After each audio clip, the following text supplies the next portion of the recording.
I'm Michael Boyes, CEO of Simpletech Solutions. The big news this week comes from Microsoft, with the announcement that they're skipping Windows 9 and going directly to Windows 10. We'll be blogging about the changes coming in Windows 10, but for now, please don't bother buying a Windows 8 computer. Here at Simpletech, we completely bypassed Windows Vista and went straight to Windows 7. And that's what we're going to do with Windows 8. We're going to skip it entirely and go directly to Windows 10. If you must buy a Windows computer, get it with Windows 7 and wait for the .1 version of 10. We can help you get one. It looks like Microsoft Windows 10 will be available later in 2015, according to Microsoft. Now, speaking of PCs, Hewlett-Packard announced it's splitting in two, creating one company for the enterprise hardware, software, and services business, and that's going to be known as Hewlett-Packard Enterprise. The other company will have the PC and printer business, and that's going to be HP Inc. They get to keep the HP logo. Now, not to be a pessimist, but do they really believe that their problem is with their structure? I'm not one that thinks the PC business is going away anytime soon, but PCs and printers are certainly not going to be growth businesses.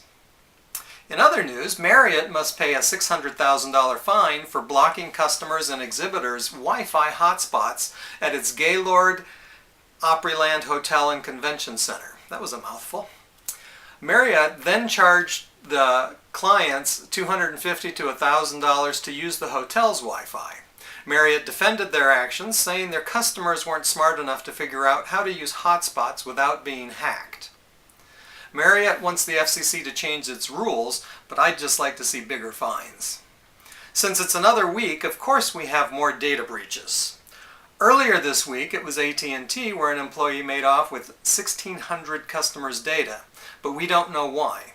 AT&T said they fired the employee, and all is well. The bigger breach news was on October 2nd, when JP Morgan Chase revealed in an SEC filing that hackers made off with data on up to 76 million clients. Unlike Target and Home Depot, JP Morgan hasn't been very forthcoming with information on the breach, and that's only because legally they don't have to.